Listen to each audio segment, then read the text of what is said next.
Hello, good evening, and welcome to the program Truth to Power, a program where we highlight issues concerning minority groups in Nigeria, most especially Middle Belt and Northern Nigeria. And these groups that we are talking about most of the time are Christian groups that are facing various forms of persecution in Nigeria and other parts of West Africa. Today on the program, we will be looking at the state of persecution in different parts of the country. My name is Ehis Agbon, and the program is Truth to Power. It comes up every Thursday evening from 7 p.m. West African time and with a rerun on Sunday at 7 p.m.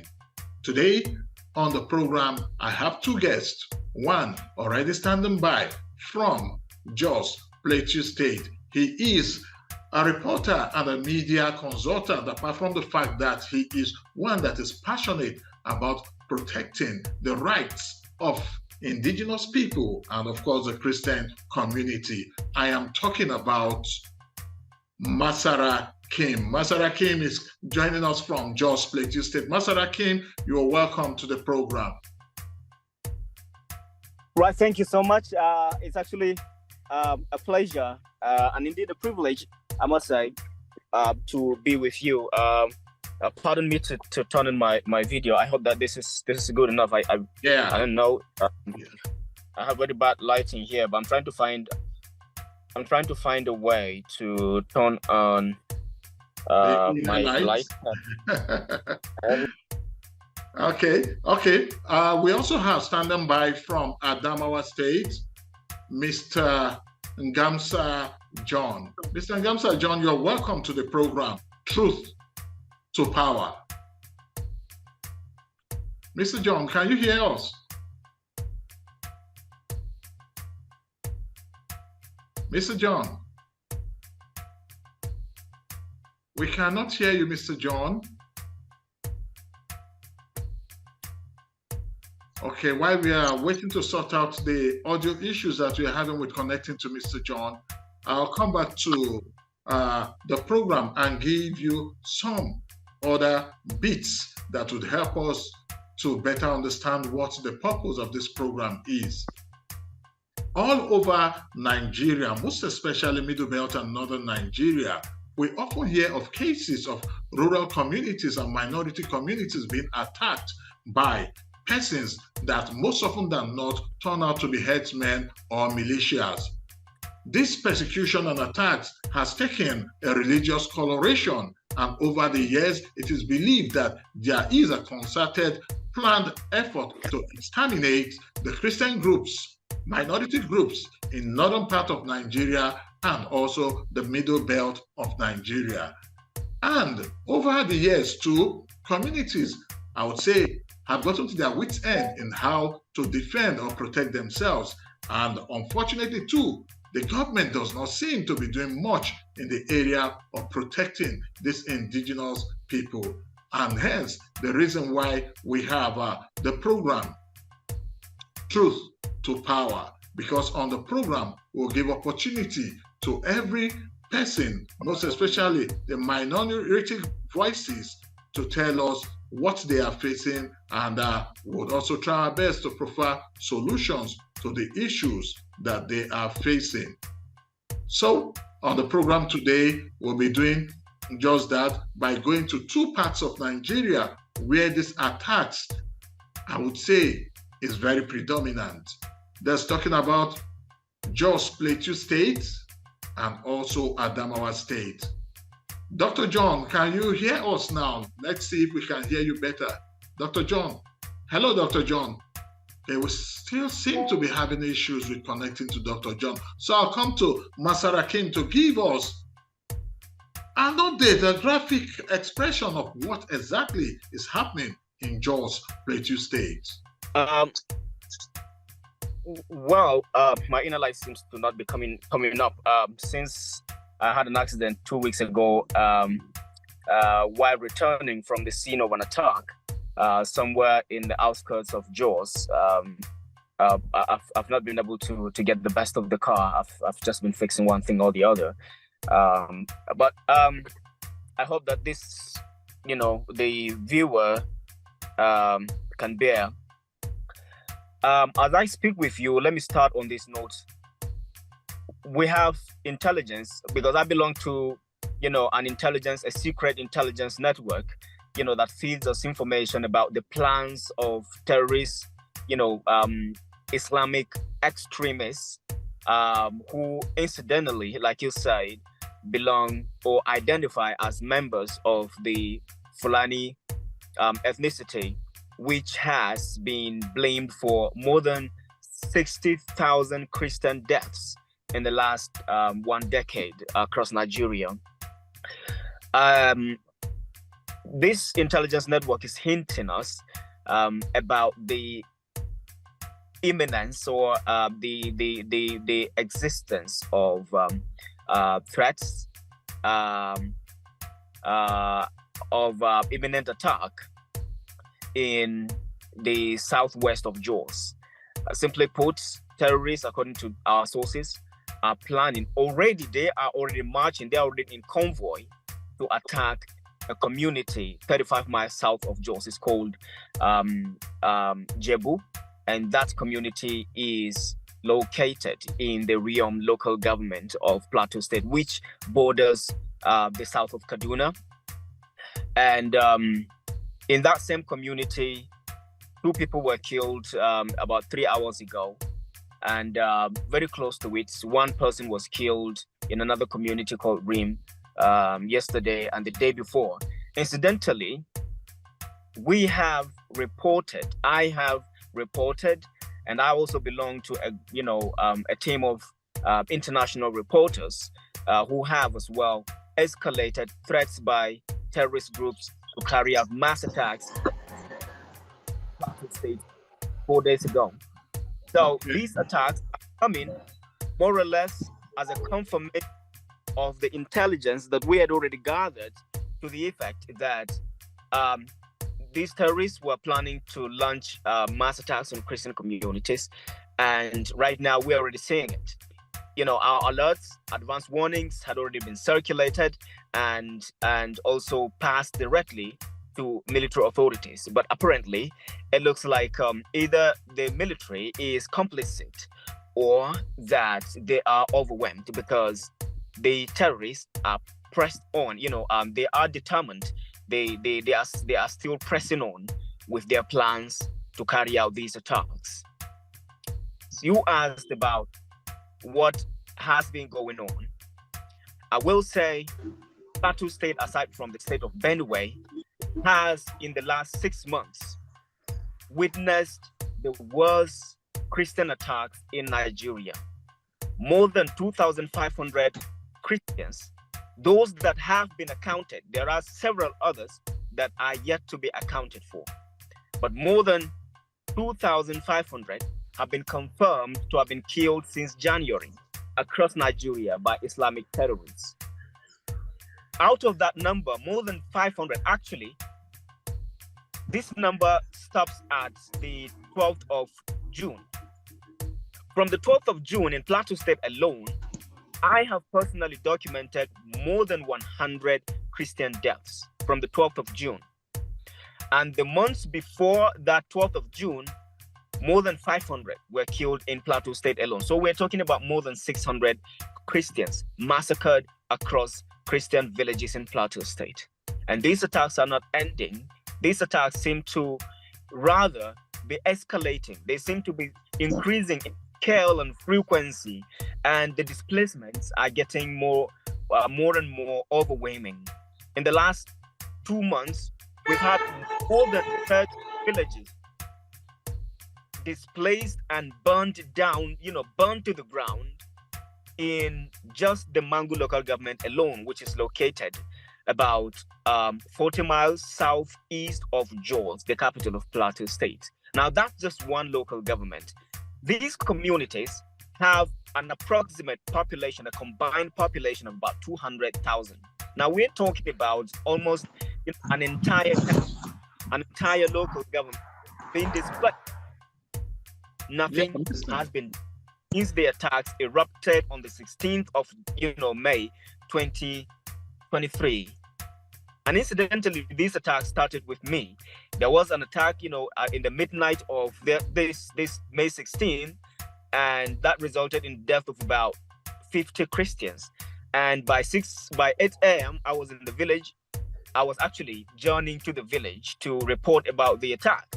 And on my way to the village, I and my team came under, came under gun attack by a mass of more than 500 armed terrorists.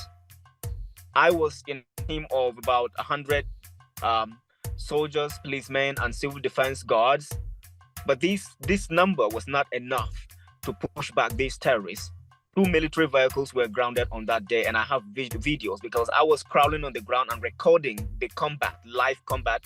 And this is exactly what has been happening over and over again, because these terrorists do not attack in small numbers. When they want to take out a community or attack a community, they come in their hundreds, sometimes thousands. And it looks like we have yet to see the end of it. We have yet to see the last of it, because in the last three weeks, like I said, we've been getting reports and actually attempts. There have been fierce attempts by these terrorists to invade more communities.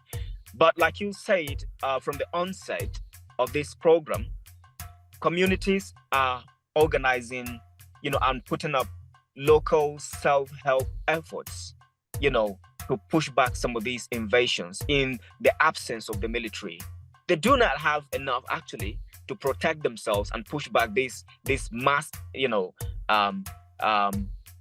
crowd of armed terrorists, because usually they come with, automatic rifles, assault rifles, and sometimes even, general purpose machine guns. Now, these vigilantes, as we'll call them here, are only usually armed with hunting rifles and homemade single shot guns, pump action guns and all that, which barely go beyond 50 meters. And I don't see facing somebody that has a general purpose machine gun that can cover as much as 1,500 meters, and on top of that, you are still outnumbered. But this is actually what keeps happening over and over again in Plateau State. And like I said, we've not seen the end of it, because our intelligence networks, our sources actually are informing us that these terrorists, these Fulani militias or terrorists actually are, building an alliance with bandit groups as far as Zamfara, and also, insurgent groups in the eastern state of Borno. All right. Thank you so very much, Masara Kim. Let me go over to Dr. John now, and also get an update from that part of the world. Dr. John, over to you now. I've been enjoying the discussion. Can you hear me? Yes, clearly. Really good. From my colleague out there, I guess he's talking from Plateau State. Yes, he is. Yola, which is basically 60 kilometers away from Numan. And as you know, Numan was definitely a flashpoint of security services, known for highly notorious clashes between farmers and... Out of our own personal interpretation, is the basic fact that we know that some of this aggressive grazing, reaching people at villages, and the reactions that come up are actually quite beyond just simple issues of grazing. Sometimes they attend to very deep-seated issues of what we can call to be, attacks on our communities deliberately by some agents. So you are also in total picture of what obtained during the Boko Haram insurgency. We call it insurgency, but quite a number of us would like to understand it more from the perspective of the fact that it's a deliberate program to displace, some indigenous and ethnic settlers of northern Adamawa and perhaps southern Borno that have now had reasons to have come towards Adamawa itself and some stretches of Cameroon because of the bordering area there. So the reality of the whole thing is how we get to define, where these attacks are coming from, who are the people motivating the particular attack, and why. But to my mind, experiences might differ, with different context and application. But then I know that at the heart of the whole thing, something has to do with the idea of a particular identity, being looked upon, as some kind of nuisance in a space called Northern Nigeria. Perhaps we have to be very attentive and careful in understanding the total agenda, which to my mind has a lot to do with the issue of Islamic, whatever it is, in West Africa, which if care is not taken, some foreigners, will bring ideologies and insist on exerting them the way they're occurring presently, because it becomes the chief and the end point of recruitment for those that don't even know what to do. And then they kind of follow them and move ahead. I know that we have a lot to perhaps discuss, which should be maybe in some cases off this camera and attentively, so that we can have certain strategic issues at least to attend to. Yeah. But beyond all, our experience around here, shows that from what comes in as a simple farmer, harder something, then you have the inclusion and the reaction, of the urban elite, which come from the other divide that look at some ethnicities as not fitting to exist within the span of where they are, and then they try to mount it up. Our case in Numan, for instance, was a simple case on a farm settlement where, a herder and a farmer had a brawl. But by the time the report came to the urban cities, it has changed face to look and see is the Christians in Numan that are attacking the Muslims in Numan. That in itself is a gross misunderstanding, and it came with somehow misunderstanding that threw virtually the entire space into confusion, and definite the reactions that came about, where if you try to kind of analyze the reactions that took place, even from the government itself, you notice that they've been tailored towards a particular idea to look as if some people have been persecuting others for some reasons. So now we have a larger space that we really cannot figure and say this is coming from here or the other. But we know that somehow in Northern Nigeria, whether we like it or not, there are some elite that have made up their minds to insist on looking at others as some kind of outcast, and also work out policies and strategies that will make them very uncomfortable. In other places, you look at the displacements of towns and some villages where indigenous people live. They tend to move towards the urban areas. And by the time they come to the urban areas, what they try to do now is to leave the entire bush for them.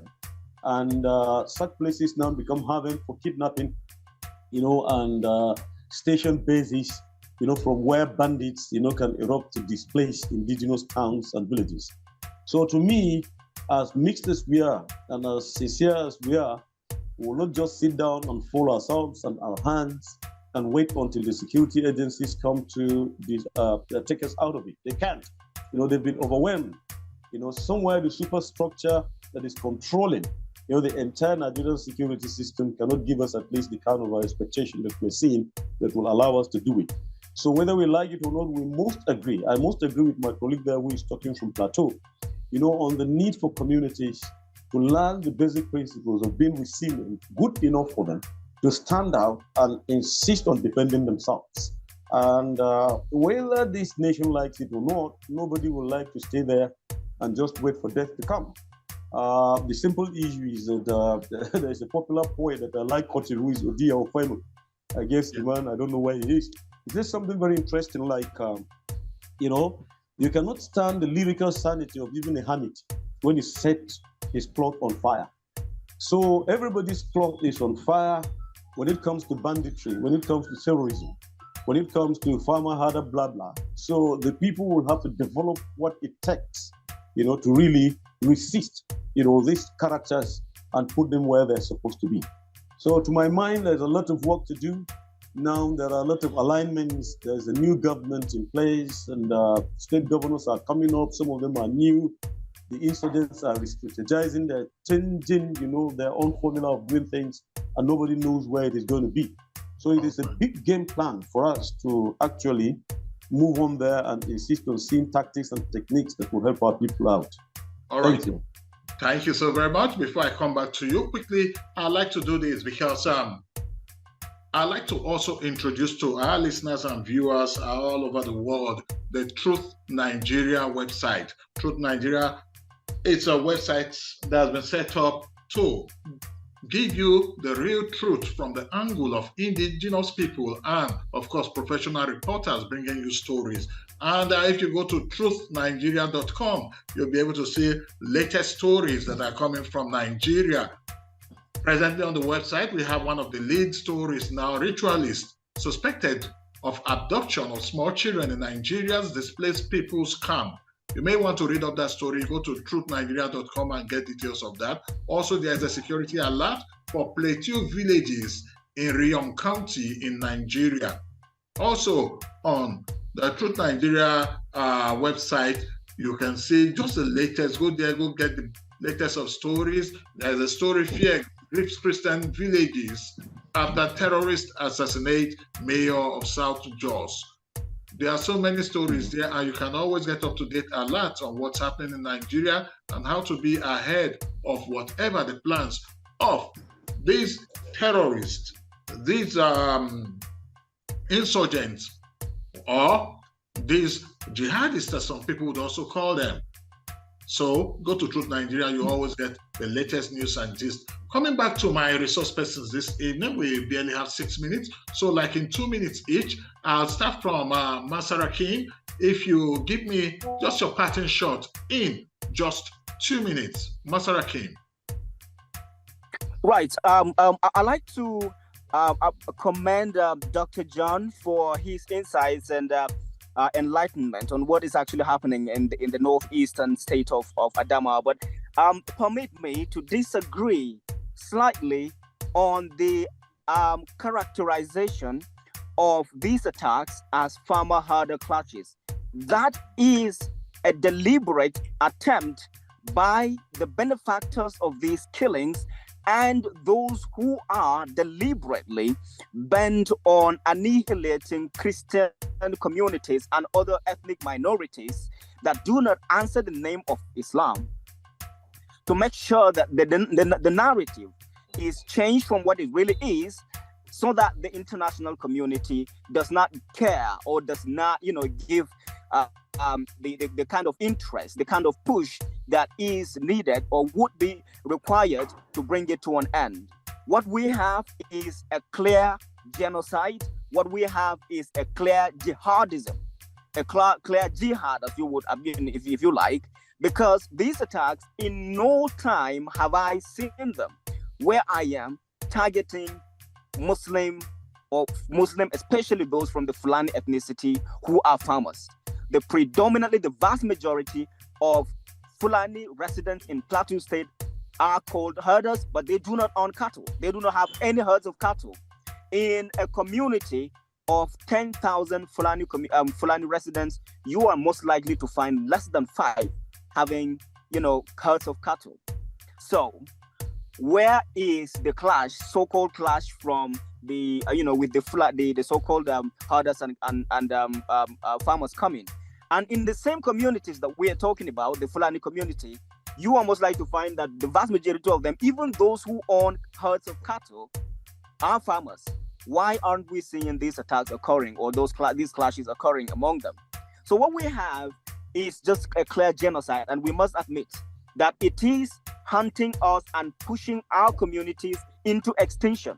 In Plateau State alone, over the last 10 years, with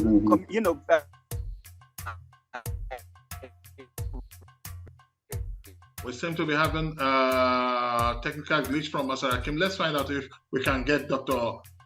John's angle to it. Now, wrapping up in 1 minute, 30 seconds. Dr. John. To hide the truth and subject Christians to continued annihilation, persecution, and obvious, ultimately extinction. Yeah, I quite understand. All right, except we contextualize, we'll be getting certain things really way off when we come to placing strategies. What is obtaining presently in Plateau State, the phase is different from what is happening in Adamawa State to some extent. I will tell you on good record that we have 2 things interplaying. One, the BH, 2, the farmer herder, and then the next one is the new wave of kidnappings that definitely target only certain ethnicities and have to do with their own religious disposition. But then it is not to say that strategy, because if you don't understand the situation, they are not likely, to get to do the tactic that is going to actually fight or mitigate the existence of what we're trying to talk about. Most sincerely, there's a need for us to really define the narratives by context and get them right so that we can situate what we can do. On good record, I will tell you that in the history of Africa, there is no community that has suffered the overreaction of the federal government of Nigeria, where Air Force bombs were used on our villages. Today, if you come, I take you there, you check Amnesty International, you see all those pictures and quite a number of things that have happened. Air assets of terrible whatever it is. In fact, the comparison is what is happening presently, with Ukrainians. They bombed our villages with Alpha jets and left. But then, what I'm simply trying to say is from a small giving of an eruption of a conflict in a situated environment, the escalation expands, and then the reaction is what I'm talking about. So we must learn to situate our narratives with precision for even people internationally to get to understand us. A moment ago, I was talking with the anchor, on the need to have narratives highlighted from indigenous environment in respect to certain things happening so that we can have a total national consciousness of it, international consciousness of it, so we can have it. You did made it clear, from Plateau, the idea of the ISWAP, in West Africa and what they're trying to do. But except you scale it by region and have a tactic that will actually amount and utilize our own resources to meet up that expectation, we're going to get it right. So I believe that there's a time for us to actually generate, narratives in the right perspectives. And not necessarily those ones that go to the public there, but those ones that me and you can have to discuss, after now and details to follow after. Thank you very much for giving me the opportunity to do this talk. But I know that some other time when you are ready, I'm going to give you more than expected. Definitely some other time, I will definitely get back to you. And even soon, I have to come to that part of the country because I need to stop with my eyes so that when reporting it, I can stand my ground and say, yes, indeed, I saw it with my eye. Dr. John Ngamsa, thank you so very much. Thank you. All right. Masara King, thank you so very much for having time to be on the program this evening. It's been a pleasure. It's been a pleasure, Mr. Ehis. All right. Truth to Power is a regular feature that comes to you on Procyon Radio and Television, and the podcast will be up soon. And also, there'll be a rerun of the program on Sunday from 7 p.m. Between now and then, like always, I would like to say this. Whatever your labors and aspirations in this noisy confusion of life, you should learn how to keep peace with your soul, with all its charm, drudgery, and broken dreams. It's a beautiful world we live in. Be careful, strive to be happy, and don't forget, check the Truth Nigeria website for latest stories in respect of persecution of minority groups in Nigeria. I am Ehis Agbon. Call me the peacemaker. Do have a pleasant night rest.